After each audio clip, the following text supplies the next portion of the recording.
So without further ado, I am pleased to introduce our first keynote speaker of the day, Dr. Aynne Kokas. Dr. Kokas is an associate professor of media studies at the University of Virginia, a senior fellow at the Mueller Center for Public Affairs, as well as a term member of the Council on Foreign Relations. She has written about US-China media relations, such as in her multiple award-winning first book, Hollywood Made in China. Her next book project, titled Data Trafficking, the United States, China, and the Global Battle for Data Security, examines the policy implications of the transfer of consumer data between the United States and China. We are delighted to welcome such an accomplished speaker to our conference. After Dr. Kokas's presentation, we will have a Q&A session. We will use the raise hand function located on the reaction menu to field questions one at a time directly. Now, please welcome Dr. Kokas. Hello, everyone. It's a pleasure to be here. Aloha, my name is Aynne Kokas. I am a guest on this Aynne visiting for the purposes of speaking at the conference today. I would like to begin by acknowledging that the Aynne on which we gather is part of the larger territory recognized by Indigenous Hawaiians as their ancestral grandmother, Papahanaumoku. I recognize that Her Majesty Queen Liliuokalani yielded the Hawaiian Kingdom and these territories under duress and protest to the United States to avoid the bloodshed of her people. I further recognize that Hawaii remains an illegally occupied state of America. I further recognize that generations of Indigenous Hawaiians and their knowledge systems shaped Hawaii in sustainable ways that allow me to be here today. For this, I am grateful, and as a guest, I seek to support the varied strategies and the Indigenous peoples of Hawaii are using to protect their land and their communities, and I commit to dedicating time and resources to working in solidarity. Mahalo. So it's a pleasure to be back here virtually in Hawaii, even if we are not here physically together. It's a very special place for me as a former fellow at the East-West Center, and I feel very honored to be invited here today to speak with all of you.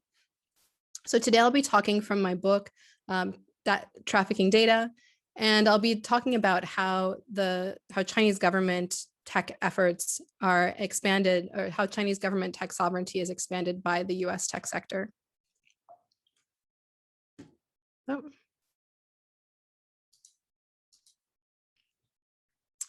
So ultimately, the data gathering practices of the US tech sector extend the reach of the Chinese government's national data security framework.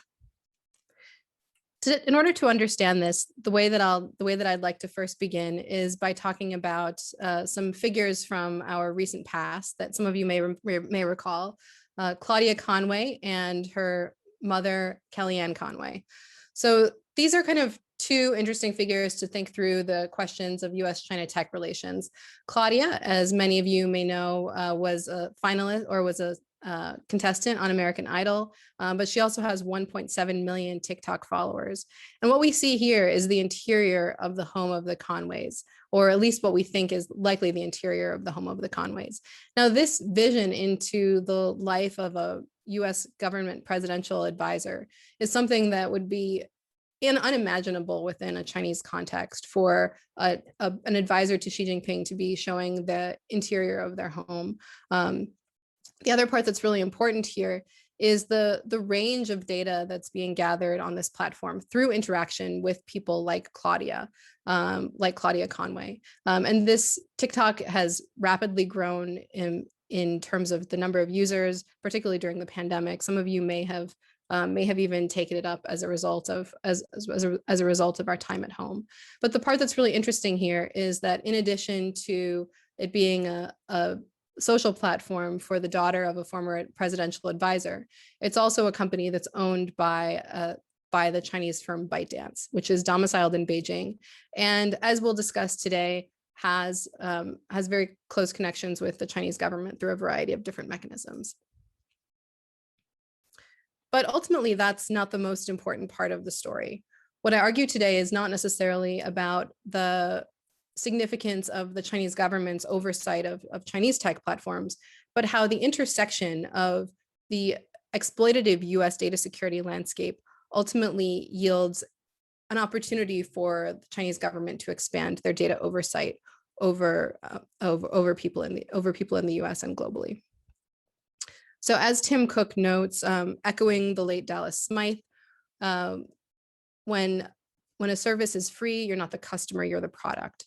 So this reflects the larger landscape of the US data security framework, where consumers become the data of platforms through labyrinthine terms and conditions, consent agreements that we don't necessarily read, but we need to agree to in order to participate. So in order to participate today, in order to participate in this conference today, I just agreed to participate according to the terms and conditions of Zoom. And as I was talking with Kimmery and Hannah earlier today, on those terms and conditions, technically, if I say things that are critical about Hong Kong or critical about mainland China, I can actually be prosecuted under the laws, under global laws that apply to Zoom, including the Hong Kong National Security Law, which has extraterritorial scope. So this is a really very real, very present issue. And the reason that Zoom can make these requirements is because of the fragmented data security landscape within the United States.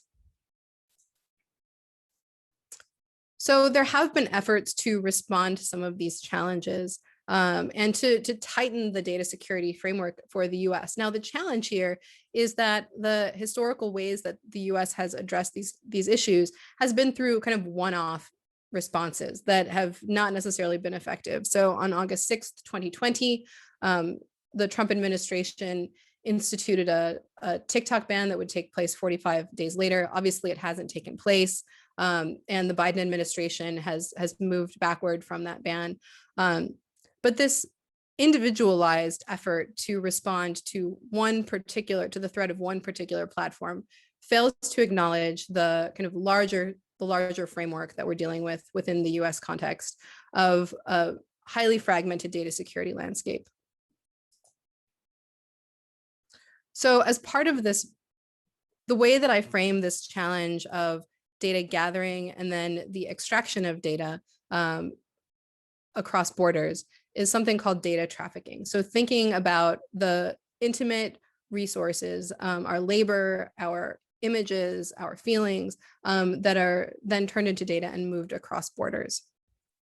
And this is particularly important within the Chinese context, because whereas in the US context, there is a highly exploitative commercial environment and an exploitative national government, within the Chinese context, these two exploitative forces combine to create a kind of super framework to gather and integrate data for the purposes of both political and economic gain. By building on this framework of trafficking, I think about data trafficking as a sort of labor bargain. So if we think about consumers being the product, there's a labor bargain that we make as part of our relationship with the platforms, an exploitative labor bargain. And in many ways, this builds on the literature of human trafficking that talks about the ways in which workers make an exploitative labor bargain with their employers and are then trafficked as a result of that exploitative bargain. And in many ways, I think that we can see that this is a framework that works within the context of data. It also builds on the work of Jack Cho, who talks about the slavery-like conditions of workers within the digital landscape. Now, this occurs as a result of a variety of factors. So it's not just about the US and it's not just about China. It's about the intersection of the two systems together. So one is through the fragmentation of US tech policy leadership. Another is through expanded Chinese government data oversight. And three is through Wall Street's addiction to growth. So the fragmentation of US tech policy leadership means that there isn't a larger comprehensive framework for data gathering and oversight. There isn't one body that looks at the cycle of our data from when we first generate it to all the way until it's destroyed. There's also, within the Chinese context, there's an expanded framework of what the nation actually means, to including all of the data that's generated by the Chinese government, by Chinese people, and by Chinese platforms.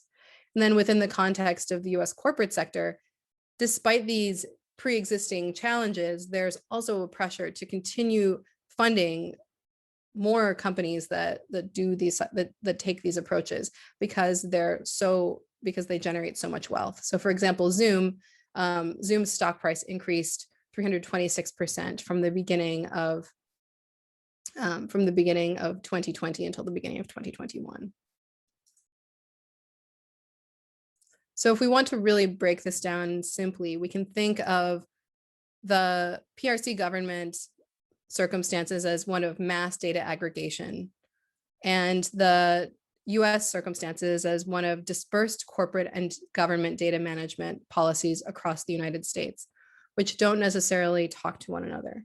What that means is that data extraction becomes comparatively easy because it's possible to then choose venues or choose the type of data that one is using in order to be able to maximize profits and maximize data utilization. An example of this would be with health data, where we see a situation where certain types of health data, like your doctor's records, are protected by HIPAA regulations. However, other types of data, like your Fitbit data, which gathers information about your pulse and your sleep and maybe other kind of very personal things about you, is not actually included in HIPAA protections. Within the US context, what we see is something called the multi-stakeholder model, which gives a lot of credence to a wide variety of different types of data oversight. So we see corporate data oversight, we see civil society data oversight, we see government oversight, all of these things working together to make tech policy. Now, this isn't just part of the US tech sector. It's also a larger feature of US corporate governance and US industrial policy. So this idea that corporations are self-governing, that they create industry organizations that establish standards and then work in conjunction with the US government, particularly for high-tech sectors, is something that's well established in places like the aviation industry and in the energy sector. So this is very much part of how the US operates and is very much in the DNA of the US corporate sector, which is why it becomes very challenging when interacting with a new global competitor that has a very different model.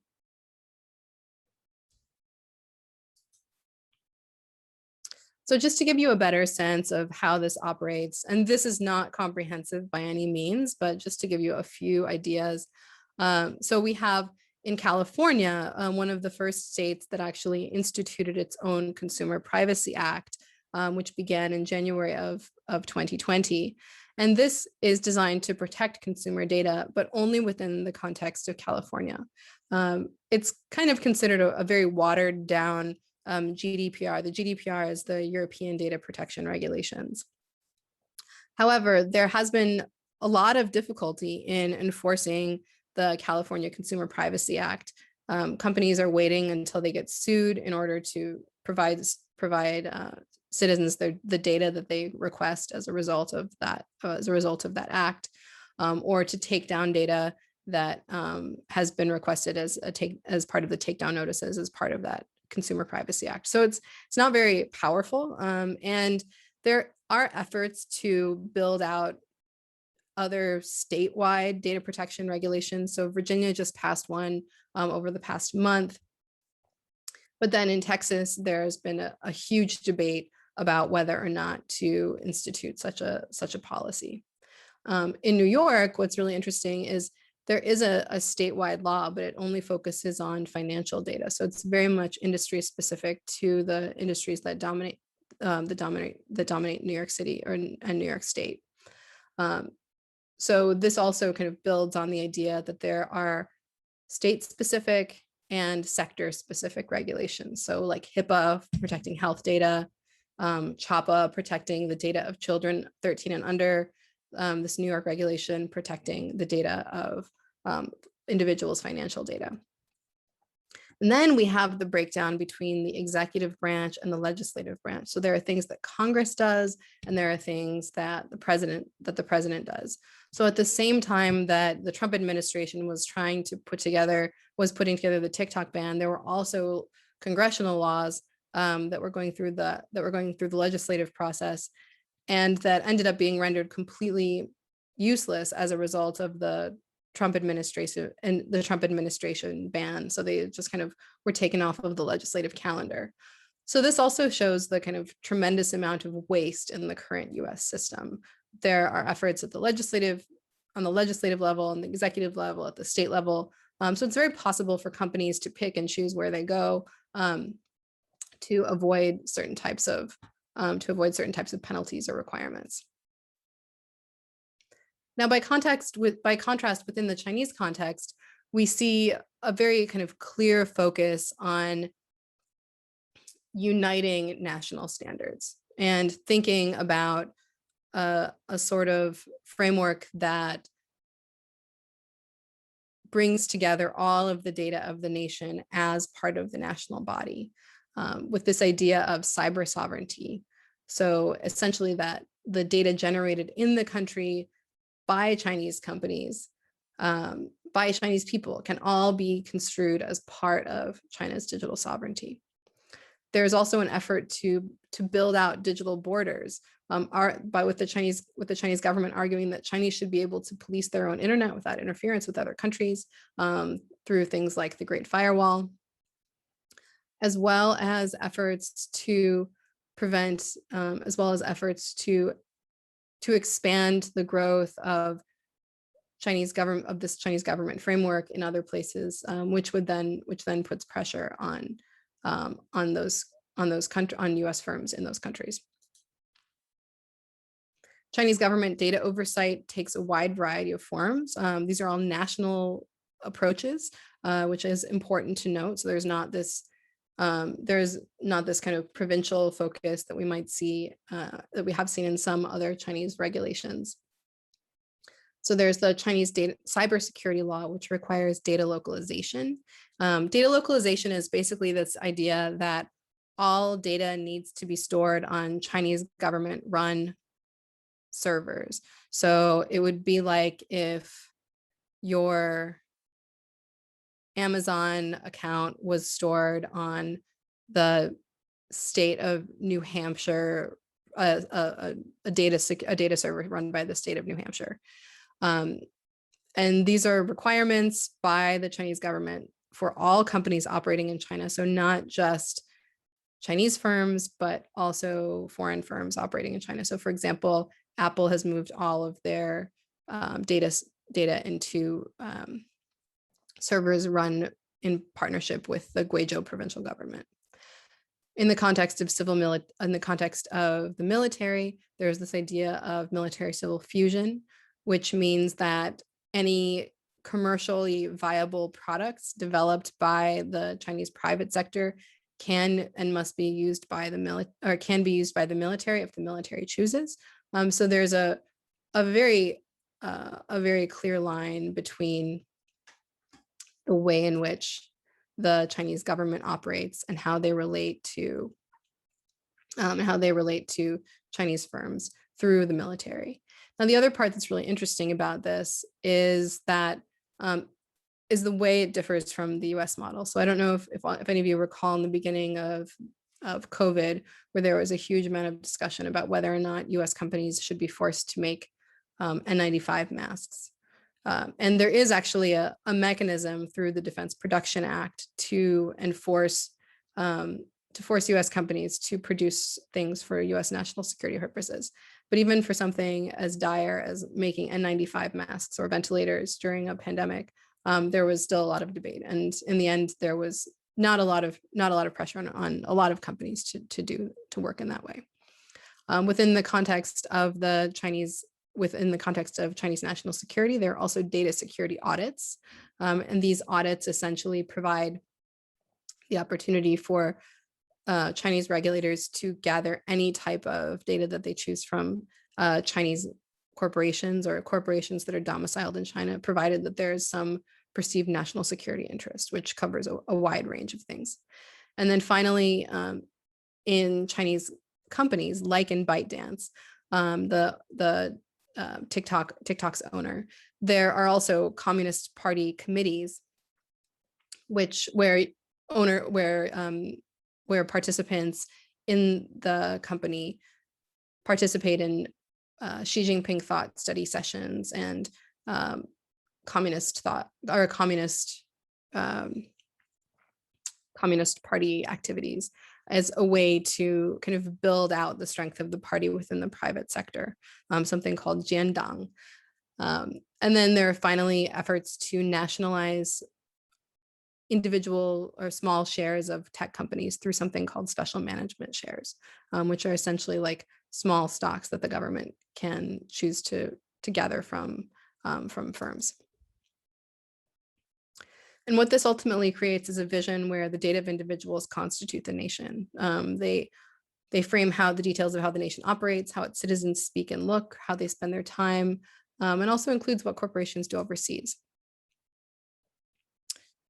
Now, this brings us to a really kind of challenging point. Now, I've been talking a lot about Chinese cyber sovereignty and how the Chinese government frames the nation through technology, and how there are efforts through things like civil military fusion, like the Digital Silk Road, like the Belt and Road Initiative, to expand the growth of Chinese digital infrastructure, and to draw information and data from firms around the world, from Chinese firms around the world. Now, I think particularly in this moment of anti-Asian violence, it's important to distinguish between the Chinese government's policy framework of cyber sovereignty, something that that Xi Jinping and the Standing Committee have clearly articulated as a policy argument for the evolution of the Chinese government, this idea of a kind of expanded sovereignty based on the Chinese tech sector,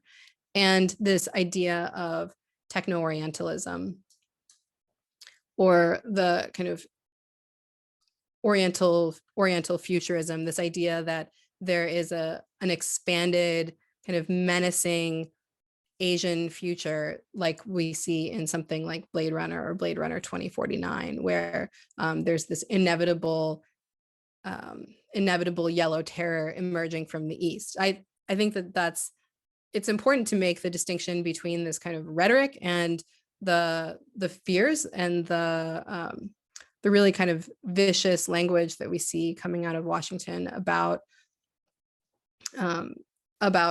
China very broadly, and the very particular policies that Xi Jinping's PRC government are instituting as they relate to technology. So I just want to make that very clear, and I'd be very eager to talk about this, because I think it's an area that's challenging for China scholars right now, because there are serious concerns about how the Chinese government is approaching its kind of techno-nationalism, but then there are also really serious concerns about anti-Asian rhetoric within the US context as well. That being said, I think it's also important to acknowledge that while there are these kind of positivist efforts to define the nation and to define the nation through the PRC government's sovereignty, there have also been efforts to push back against these. So unsuccessful efforts so far, but efforts nonetheless.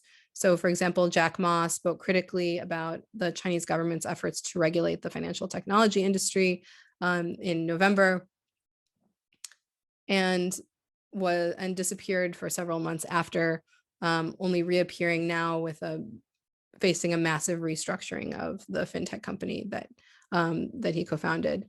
We also saw protests in Hong Kong, responding to concerns about democratic overreach, or about PRC government overreach, leading to the July 2020 national security law. And again, that there was a lot of kind of vibrant protest on the ground. But now we're seeing a situation where that national security law, which incidentally has extraterritorial implications, including whatever we talk about today here online, ultimately has really significantly tamped down on the type of dissent we see in Hong Kong. But just to kind of talk through some of these things, I'd like to go back to TikTok to think through some of how these questions work and how data trafficking works. So TikTok is a really interesting example because of the wealth of the data that it generates.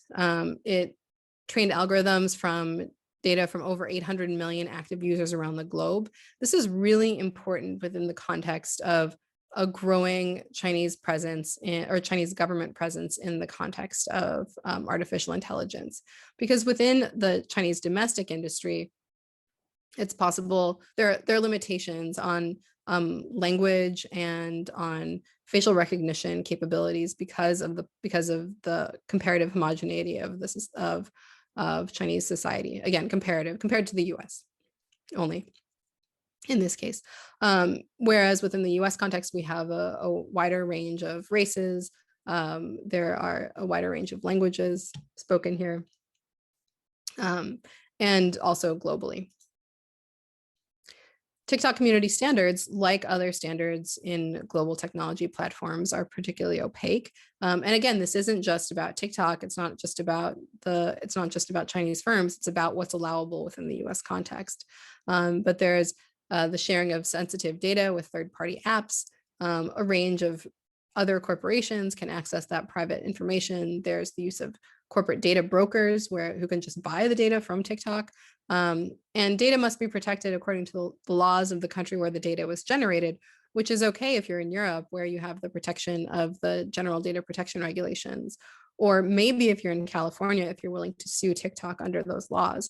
But if you're just talking here in Hawaii, we have very few protections of how TikTok data will be gathered or used because of the fragmentation of the US national landscape. And this becomes really important within the context of US-China strategic competition because of the different tools that can be generated as a result of massive data gathering.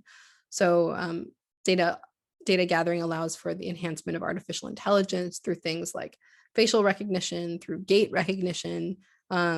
It enhances Chinese government data collection through commercial entities, as well as providing a platform for disinformation campaigns. And again, this happens. The mechanism through which this occurs is the cybersecurity law, military civil fusion, national data security audits, and related efforts to migrate corporate data to government servers. It's also useful for things like generating deep fakes, which require large data sets, large training data sets in order to be able to create optimal testing grounds for language and image and movement.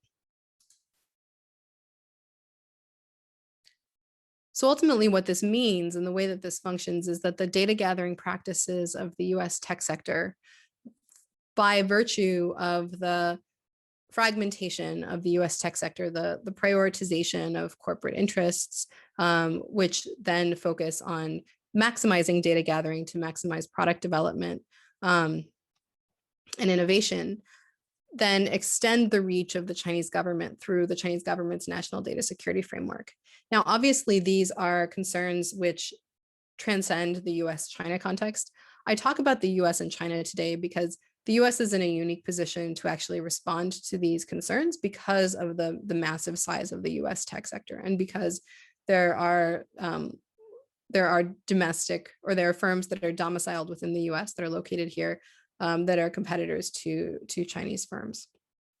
However, for third parties, for third countries, if we think about Brazil or if we think about Indonesia, these become much more complicated questions as the countries try to contend with histories of both abusive practices by the US and by China.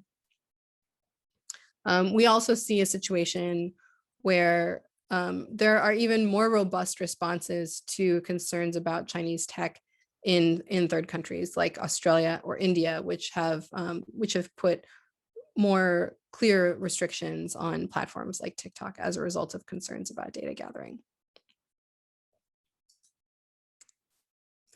So if you're interested in some of what I've talked about today, I want to direct you to two recent articles that I wrote in this area, and also my book, which will be coming out in January of 2022 with Oxford University Press. And I feel extremely fortunate to be here with all of you. It's a pleasure to return even a little bit to be at the University of Hawaii. And I look forward to talking with all of you, to answering your questions, and to having a robust discussion. Thank you so much for your time and attention. Thank you so much, Dr. Kokas. That was a really excellent conversation, and it made me start thinking about a lot of different stuff.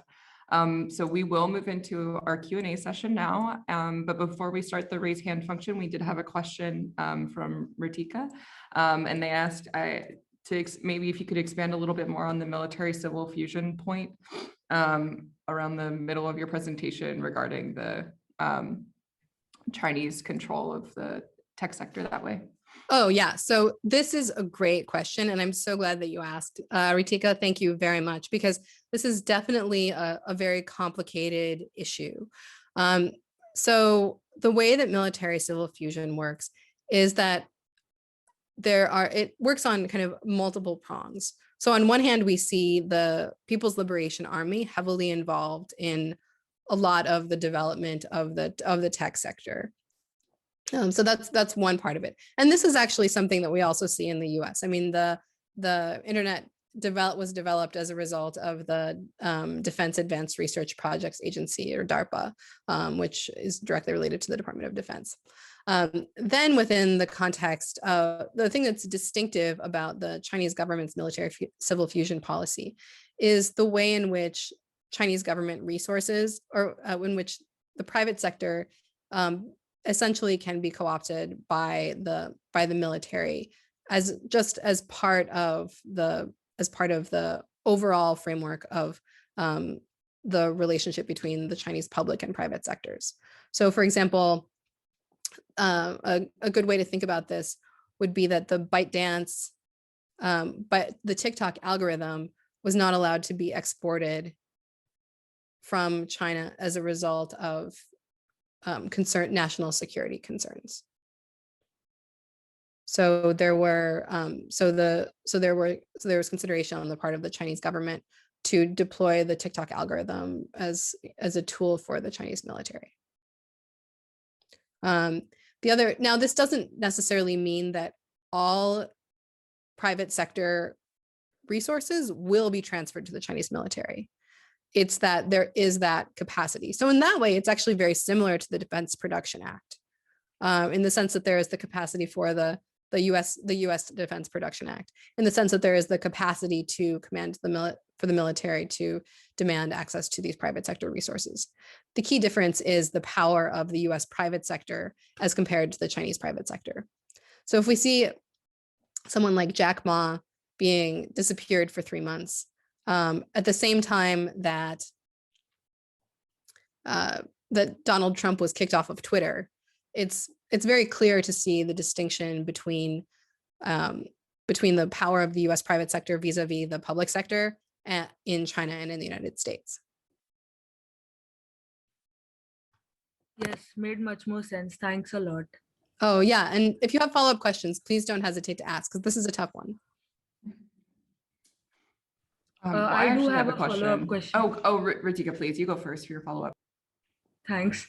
I just wanted to ask that we are referring to resources, the private resources that you referred that the government can ask for in China. Mm-hmm. So is it just regarding the user's data, or is it like other things also? So military civil fusion applies beyond consumer data. But so I was just referring to it within a consumer data context, but it can apply to, so for example, advanced biotechnology or even things like agricultural tools can also function, drug development. So there are a whole range of different tools that can apply under the framework of military civil fusion. For our purposes, we were just talking about consumer data. Okay, thank you. Thank you. Yeah, so my question is kind of piggybacks off of what you were talking about regarding the private sector versus the government and how they're linked in the US versus China. So I remember a while back, they brought Mark Zuckerberg into Congress, and it was the generational divide between Yeah. what Facebook could do and what it couldn't do was so apparent for our generation that it was almost comedic. And so Right. your slide about like US tech having this unique leverage to do something about the way that China is data mining encounters this hurdle about the generational divide of what is possible. And it's further compounded by the fact that we don't have that public and private sector integration when it comes to tech as much as China does. So do you have any ideas on like how we can bridge that generational divide and like the conception of what tech is able to do for the like the higher median age of our legislative branch? And you know, like what does that look like as far as like a security objective? Yeah, no, I think this becomes a really interesting question. And so there are a couple of different challenges here. The first is that a lot of the expertise in this sector is not in the government, because the payment differential is so astounding that talented technologists are not necessarily going to work as Senate staffers for $40,000 a year when they could make like 10 times that amount. And that's a very fair response to the to the expense of going to college right now. I get it. I mean, there's no criticism. But what that means is that the technology expertise does not necessarily reside within the US government context. With the possible exception of some places in the Department of Defense where they can actually recruit because the problems and the resources are much bigger than they would be in the public sector or in the private sector. However, I think that and this also kind of gets to the core of the challenge that the US faces in enacting any of these regulations, because when we're talking about consumer data, we're talking about their wealth, and we're talking about like what drives these platforms, what they build from. It would be like telling a farmer that you'd have to give up some of your land. It's a very difficult, in a capitalist society, it's a difficult argument to make. But the way that we currently have it set up, where the only thing distinguishing between whether or not a user's data can be shared is their ability to read the terms and conditions of a platform and then balance that against their desire to see their friends during a pandemic. I mean, this is not really a helpful way to frame these issues, because frankly, there are so many decisions that I have personally. Oh, I see Ritica's laughing. Yeah, I mean, it's a tough situation, and I think it's a very false dichotomy to say, well, users are agreeing to do this, so therefore everything is fine. I mean, there need to be people who look at the kind of larger national security framework and act accordingly. The other thing is, I think that there's a lot of blame that's placed on like millennials and Gen Z for just not caring about privacy at all.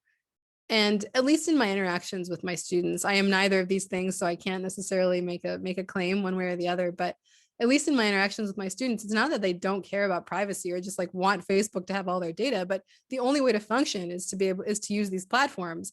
So it's either have a social life or interact in the world and share your data, or not. And presumably a lot of people would like there to be some protection of their data so it's not rampantly exploited.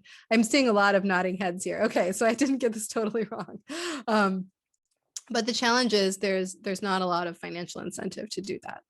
So that's why I'm here talking about these things, because as a professor, I don't have skin in the game. I'm not a legislator. I'm also not am not being paid by Facebook or Zoom to give this talk. So I can actually talk about these questions within the context of consumer data advocacy, as well as within the context of US-China relations.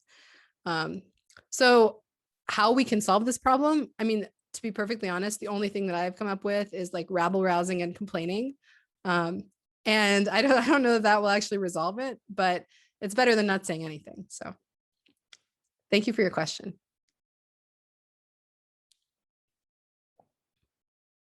Looks like we have another question from Ratika in the chat. It's a comment. It's two extreme choices, either be connected with peers or having data security. Absolutely. It actually makes me think of this book that I read that draws on a lot of utopian literature, but it's The Circle, where it is basically this Google, Facebook conglomerate talking about privacy and transparency of public officials on social media. It's a really excellent novel. Interesting. Cool. I'll have to check it out. I appreciate it.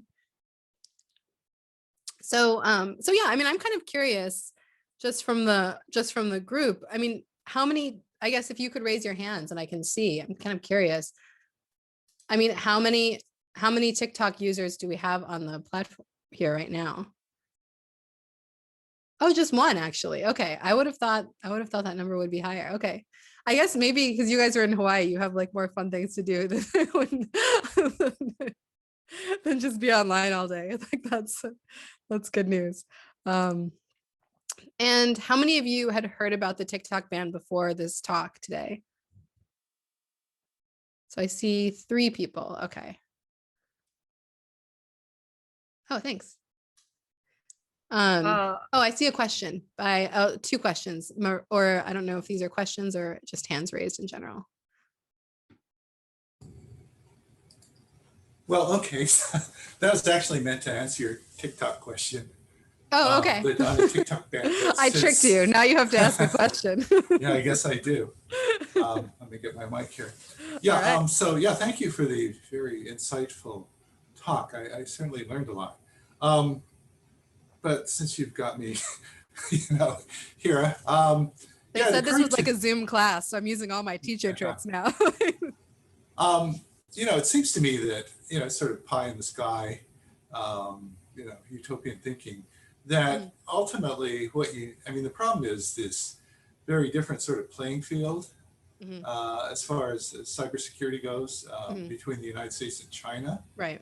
Which, as you outlined, works to Chinese state's advantage. So, ultimately it seemed like you need some kind of global standard. Yeah. Much like Janet Yellen recently talked about, some sort of global standard for business taxation to solve the problem of capital flight. In order to, I guess, have a decently cyber secure world, you would ultimately have to have some kind of enforceable, another big question mark, global standard of some kind. And the other part, I think, at least in my sort of political science trained mind, lurking behind all of this is, the notion of civil society. And on the one hand, China, certainly doesn't recognize let's just put it this way. It doesn't recognize the legitimacy of civil society as much as I think perhaps many of us, certainly people in Hong Kong would like. Yeah. And on the other hand, in the United States, civil society has often sort of become another way of talking about corporate sovereignty, or as a, kind of a shield for laissez-faire, I guess, in corporate behavior. And I don't know that much about what the Europeans are doing, but at least from what little I know, at least the intention is to sort of tame the internet and social media in a way that at least provides some support for kind of a viable civil society. So anyway, I just threw out all these ideas and any sort of No, that's reaction you great. might have. This is, yeah. No, I love it. I mean, I actually have a lot of thoughts. So thank you for your insights, Professor Carlisle. I appreciate it. So I think you might be interested to hear about, so Japan and Europe actually have something called a data adequacy standard, where Japan has a robust national data privacy regulation, and then Europe has the GDPR. So they've actually gone through this process of reconciling the two standards so that it's possible to move data between the European Union and Japan as that in a way that aligns with the national data standards of both, or the, I guess, block data standards and Japan's national data standards. So there are efforts in other developed democracies, and Australia has been in discussions with Japan and the European Union about entering into an agreement with this as well. The challenge is there are really different corporate incentives as it relates to data gathering in different countries. And the US is kind of, in some ways, one of the reasons why I look at the US and China is because the US is in some ways at like a very far end of kind of corporate data exploitation. So there's in a weird way that China and the United States have a lot in common, in the sense that they both like rampantly exploit the data of their citizens, just in different ways. So in China, there's kind of more of a joint corporate government exploitation and data gathering. In the US, it's more kind of corporate focused, but it's nowhere near like in Japan or in the European Union, where there are kind of clear citizen rights to how data is used and how it can be reused over time. The other part that I think is really interesting, you bring up this point about civil society, and I completely agree with you as it relates to, this idea of civil society in the US being heavily corporatized. The part that's really interesting within the Chinese context is that there's been actually a push to engage in multi-stakeholder organizations by former Chinese government officials as members of civil society. So as such, there's been, particularly in the realm Sorry, of, could you say that again? I think. Yeah. So former Chinese government officials have been participating heavily in standards making bodies, as well as organizations like the United Nations International Telecommunication Union, to become heavily involved in standards making. So there's kind of this co-optation of the idea of civil society participation as a mechanism of extending Chinese government reach within the standards making context, which has been really a very interesting debate within the US context as well, because historically the US has been overrepresented in a lot of these organizations because the interests of US corporations aligned with the interests of the US government. So Google would send all of their people to standards making events, and so would Amazon and and Microsoft, et cetera. And now, because the interests of Google and Amazon and Microsoft are dispersed, the US is not the only market that they care about, or it's not, kind of even the most important in a lot of cases. That becomes a much more fraught practice in terms of representing US national interests.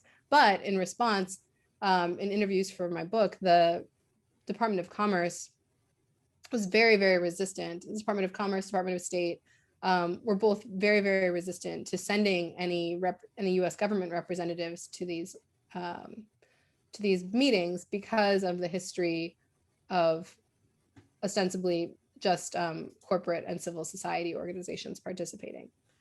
And it's kind of this willful lack of acknowledgement of the way in which the world is now operating. So that's been really interesting to see. Thank you. Yeah, thank you for your great questions and comments.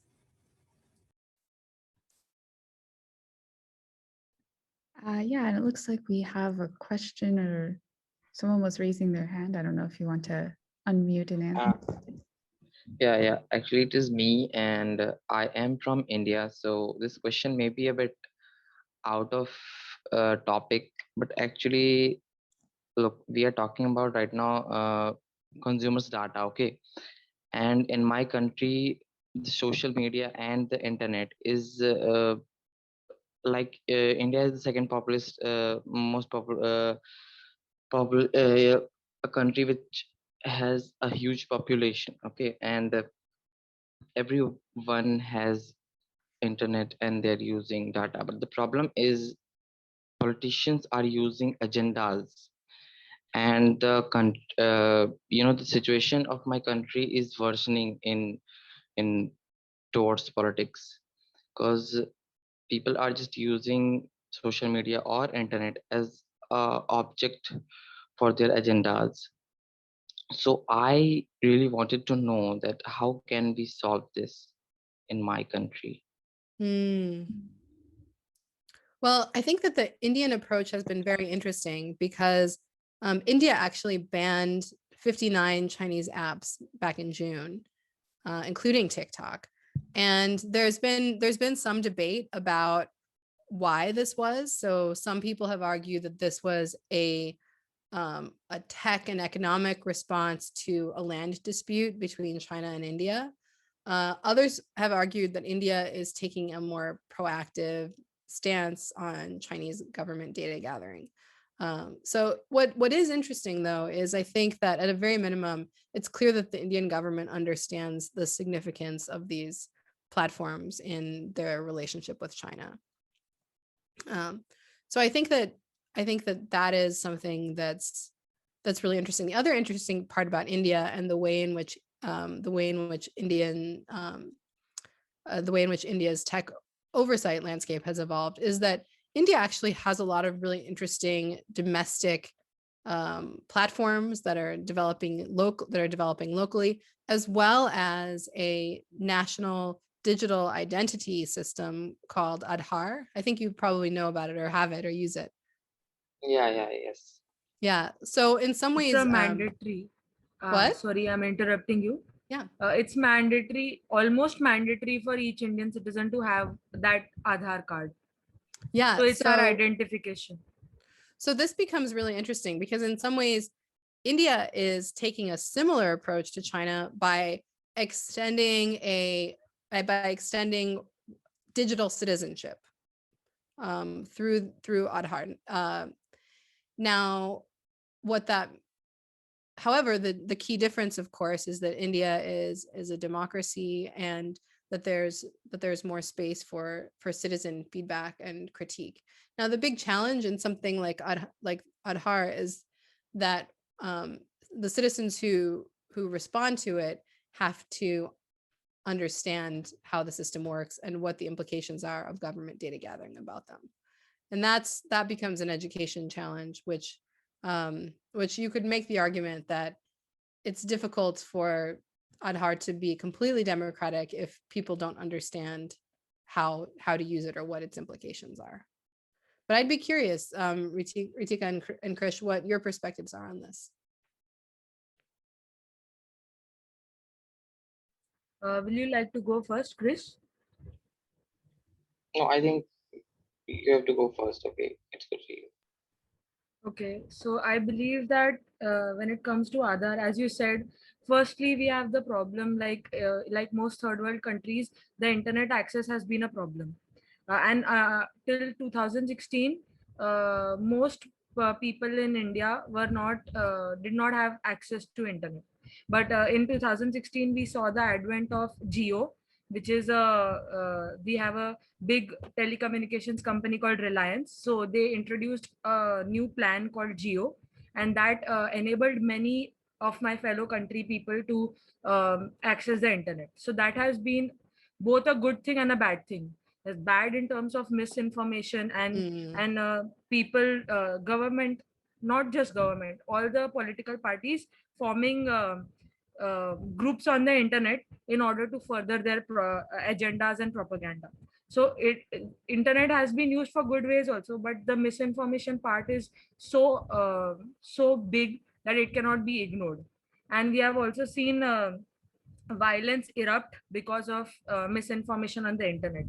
So my take on Aadhaar, as you rightly said, people don't understand what information we are giving to the government because we are not adequately educated about how Aadhaar will work. And for many people in my country, like getting 3 square meals a day is a big concern. And they can't sit worrying about the concerns of digital security.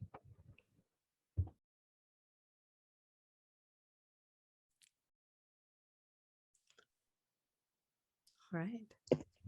Thanks a lot for the Thank you, Indian Ritika. perspective. Yeah, and actually, I wanted to say that my country is not the only country for snake charmers. Okay, as Europe and US knows, it's not. It has changed, but still we are facing crisis right now because it is the largest democracy in the world and a country of sovereignty, a country of diversity, but still this may be contradictory, but the ruler we have right now is just like, he is in a disguise. It's in a disguise. Our minorities are facing a huge problem because of these social media agendas. And this is getting worse. People are fearing, people are they are scared. So actually the thing is that you have to maintain a repo in, kind of a UN thing, but still under the sheet, we are in a bad condition because of these agendas. People are literally hating our minorities. People are hating Muslims of our country. And the country which was once known for its diversity has just lost its diversity, and it's really terrifying. And it is because of these misinformations. During the lockdown, it has been like a flood of misinformation throughout all the WhatsApp and Facebook. So it's a secret agenda going in my country that the government not directly does it, but its parts and its branches does it. So it's just getting worse. And Aadhaar, and we just got, I think like few months ago, it was about a protest about CAA and NCC. You may have known, we had refugees for a long time, people from East Pakistan, people from Nepal, people from Sri Lanka. But right now, the government is asking for them to show their identity card, and it's really bad because it's like their existential crisis they've got. So it's worsening. That's what I want to say. Yeah. So this is a huge, so there are huge challenges with all of these different models. And the issue that we face is that it's not that, we have to, like, as citizens, these issues directly affect our lives. Every morning, if you're logging into your social platforms, or if you're suffering from disinformation, and there aren't enough people around, vaccine disinformation related to COVID or things like this. So I really appreciate everyone's warm and rich engagement. I feel like this has been a really rich conversation, and I feel very honored to be here. Mahalo to everyone. And I look forward to seeing all of you in Hawaii at some point soon. Thank you. Mahalo.